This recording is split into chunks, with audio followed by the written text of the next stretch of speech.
दिल्ली की सरहद पर फिर एक गुस्सा है, फिर एक जुनून है। जुनून दिल्ली में दाखिल होने का, फिर एक जिद है और दूसरी तरफ इस जिद, जुनून और गुस्से को रोकने की एक तैयारी है। गाजीपुर से सिंघू बॉर्डर तक तामीर की जा रही दीवारें कोई ईंट गारे पत्थर सरिये की दीवार नहीं है। सरकार और जनता के बीच टूटे हुए एतबार की दीवारें हैं, ताकतवर और कमजोर लोगों के बीच की दीवारें हैं। और याद रखें, दीवारें हमेशा फासले पैदा करती हैं। यकीनन सरकार को इन इनकलाबी किसानों पर कुछ तो शुभा होगा, वरना यूं कोई अपने ही अन्नदाताओं पर सख्ती नहीं करता। इस शक और शुभे की गहराइयों को समझेंगे, मगर उससे पहले इन तस्वीरों पर नजर डालिए, क्योंकि ये तस्वीरें सदियों सदियों तक मशहूर और बदनाम दोनों करेंगी।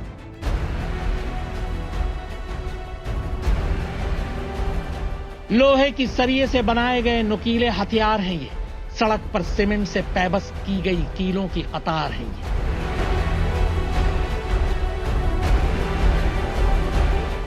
गोल गोल लिपटे कटीले तार हैं ये, सड़क पर बनी कंक्रीट और बैरिकेडिंग की दीवार हैं ये। ऐसी दीवार जो ना पाकिस्तान जैसे हमारे दुश्मन मुल्क की 3,500 किलोमीटर लंबी सरहद पर है, और न ही चीन के साथ लद्दाख, अरुणाचल प्रदेश और 3,500 किलोमीटर लंबी किसी भी सरहद पर।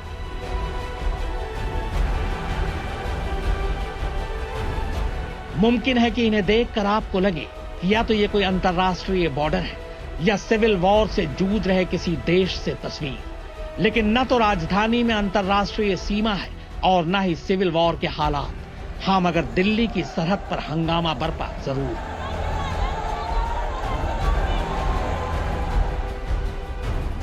दिल्ली के 1400 स्क्वायर किलोमीटर के बॉर्डर पर पूरी तरह से किलेबंदी है।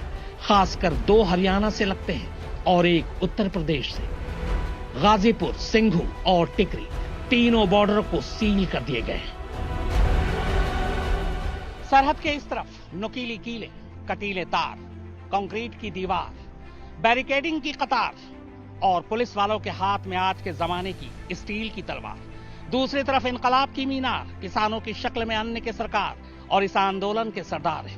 दोनों तरफ की टसन बढ़ती जा रही है, वक्त गुजरता जा रहा है, गुस्सा उबल रहा है, भीड़ में इजाफा होता जा रहा है। यकीनन ये किसी अनहोनी की आहट है। सरकार झुकी नहीं और किसान हटे नहीं। अब ऐसे में राजधानी में अमन और चैन कहां से आए? सबसे बड़ा सवाल यही है। दिल्ली में साल भर में जितनी गाड़ियां रजिस्टर होती हैं, उससे कहीं ज्यादा गाड़ियां दिल्ली के नजदीकी राज्यों से राजधानी में हर रोज दाखिल होती हैं, और इन गाड़ियों से 3 गुना ज्यादा लोग हर दिन दूसरे राज्यों से दिल्ली में आते हैं। एक अंदाजे के मुताबिक दिल्ली में रोजाना 5,70,000 गाड़ियां आती और जाती, और ये सब दिल्ली की इन्हीं सरहदों से होकर गुजरती। जहां किसान आंदोलन के मद्देनजर दिल्ली पुलिस की ये तैयारियां हैं, इन्हीं रास्तों से दिल्ली की मंडियों में अनाज, बीमारों की एम्बुलेंस और बच्चों के स्कूलों की बसें भी गुजरती हैं। सरकार का कानून गलत है या किसानों की मांगे, ये सियासी मुद्दा है, मगर अपने ही लोगों पर पुलिस और सरकार इतनी सख्त क्यों है? इसके कई पहलू हैं। पहली वजह जो समझ में आती है वो है 26 जनवरी के आक्रोश की तस्वीरें। यकीनन पुलिस चाहती है वो तस्वीरें फिर न दोहराई जाएं। इस किलेबंदी की दूसरी वजह बकौल दिल्ली पुलिस के अधिकारियों के अपने जवानों की सुरक्षा है।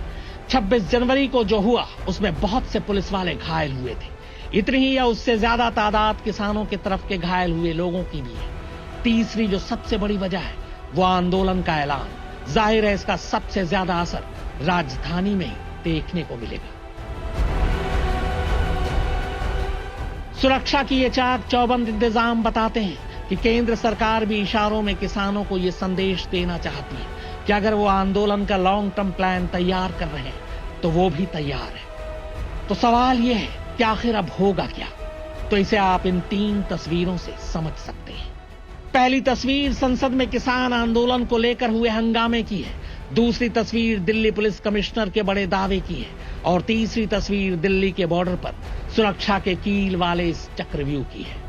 इनकलाबी किसान किसी भी कीमत पर दिल्ली में दाखिल न हो सके, इस तरह से सुरक्षा के इंतजाम किए गए हैं। बॉर्डर पर 1-2 नहीं बल्कि 6 लेयर की सिक्योरिटी है। दिल्ली हिंदुस्तान का दिल है। बिना दिल्ली को जीते हिंदुस्तान को नहीं जीता जा सकता। ये बात मुगल भी जानते थे, ये बात अंग्रेजों को भी मालूम थी, और ये बात किसान भी बखूबी जानते हैं कि जब तक उनकी आवाज दिल्ली में नहीं गूंजेगी, उनकी मांगे पूरी नहीं होंगी। अब रास्ता क्या है? तो रास्ता एक ही है, और वो है बातचीत। बातचीत के जरिए इस मसले का हल निकले, ताकि देश के अंदर बॉर्डर का ये जो मंजर है ये खत्म हो और ये बॉर्डर एक बार फिर से खुल सके। ये दिल्ली का टिकरी बॉर्डर है, ये सिंघू और ये गाजीपुर बॉर्डर।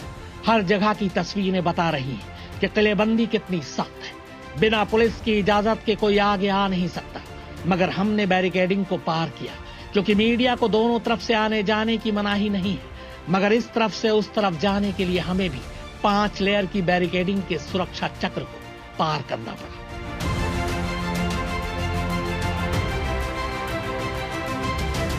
पांचवा घेरा सीधे आंदोलन करते किसानों के पास है, जिनके सामने सीना ताने जवान खड़े हैं और उनके सामने उसी जोश में बैठे किसान हैं।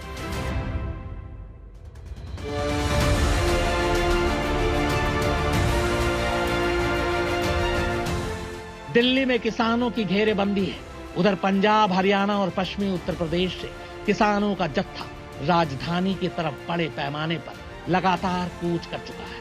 यानी जैसे जैसे वक्त गुजरता जाएगा, वैसे वैसे आंदोलन में किसानों की तादाद बढ़ती जाएगी। किसानों का आंदोलन पहले से तेज होगा। आप इसे यूं समझिए कि पंजाब के भटिंडा में पंचायत ने घर घर से एक आंदोलनकारी को दिल्ली भेजने का ऐलान किया है।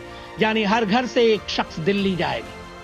ਵੀ ਇਹ ਤੁਸੀਂ ਕਾਲੇ ਕਾਨੂੰਨ ਜਿਹੜੇ ਪਾਸ ਕੀਤੇ ਸਾਡੇ ਦੇਸ਼ 'ਚ ਸਾਡੇ ਪੰਜਾਬ ਦੇ ਹਿੱਤ ਵਿੱਚ नहीं ਹਨ। बिल्कुल धक्का कर रहे हैं जी।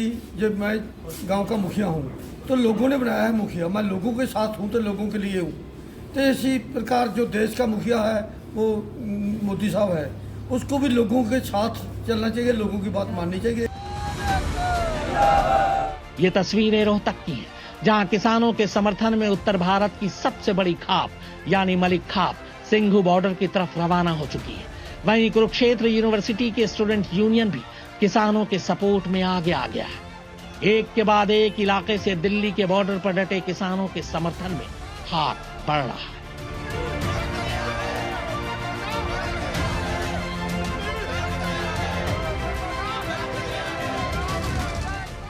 दादा बलजीत की अगुवाई में ये कृषि कानून जो हैं 3, इनको रद्द करवाने के लिए मलिक खाप ने हुंकार भरी है। पहले से भी 2.5 महीने से भी जाते रहे हैं। मलिक खाप ने हुंकार भरी है इन किसानों के हितों की रक्षा के लिए। केंद्र की सरकार जो किसानों के हितों के साथ खिलवाड़ कर रही है, ये अन्याय है, अभद्रता है, अनैतिकता है, और सरकार जानबूझ के इस आंदोलन में अराजकता पैदा करने की कोशिश कर रही है। नए से नया हथकंडा इस आंदोलन को कमजोर करने के लिए अपना रही है। ये जो मर्जी कर ले। इंटरनेट बंद कर दिया था, अब ये बसें भी बंद करने जा रही है, ट्रेनें के रूट डाइवर्ट कर दिए। इनसे कुछ भी फर्क नहीं होने वाला। हद से ज़्यादा इससे नीच काम क्या हो सकता है। चलो मान लिया किसानों के कारण वो गाड़ी का रूट बदला है, उसमें जो आम पॉपुलेशन थी उसका क्या हाल होगा, उसको सोचो ना। हिंदुस्तान की तारीख गवाह है, दिल्ली पर हर दौर में चढ़ाई की कोशिश की गई और हर दौर में हुक्मरानों ने इस कोशिश को नाकाम करने की भरपूर कोशिश की। वक्त बदला, दौर बदले। पहले ढाल, तलवार, हाथी, घोड़े, बंदूक और तोपों से दिल्ली पर चढ़ाई की कोशिश हुई, मगर तारीख में पहली बार ऐसा हो रहा है कि दिल्ली पर चढ़ाई के लिए कोई निहत्था आ रहा है, जबकि सामने हथियारों से लैस पुलिस वालों की किलेबंदी है। इस वक्त को पुराने वक्त के साथ मिलाकर नहीं देखा जा सकता, क्योंकि तब दुश्मन थे, आज सामने अपने हैं। सिंघू बॉर्डर के ये पत्थर, ये नाल, ये जवान, ये तार दिखाकर कई सवाल पूछे जा रहे हैं। क्यों दिल्ली बॉर्डर पर इतना बड़ा किला बनाया जा रहा है? देश को पेट भरने वाले किसानों के आगे नुकीली सरिया क्यों बिछाई जा रही है? क्यों अन्नदाता के आंदोलन के आगे कील की जमीन तैयार की गई है? किसानों को रोकने के लिए क्यों बैरिकेडिंग का भवन बनाया गया है? और क्यों अपने ही मुल्क के लोगों के लिए ये दीवार खड़ी कर दी गई?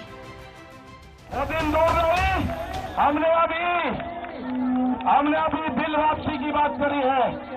सरकार कान खोल कर सुन ले। अगर इस नौजवान ने गद्दी वापसी की बात कर दी तो क्या करोगे? अगर इसमें कद्दी वापसी की बात कर दी तो क्या करोगे? आप अपना काम कर लो, ये बिल वापसी ले लो, एमएसपी पे कानून बना लो। हमारे जो गठबंधन के लोग हैं, जो हमारे लोग हैं, जो हमारी कमेटियां हैं, उनसे बैठ के बात कर लो। सरहद की लकीरें अमूमन दो देशों को बांटती हैं, उनकी हद तय करती है, लेकिन देश के अंदर सरहद की ऐसी लकीरें ये किसे बांट रहा है?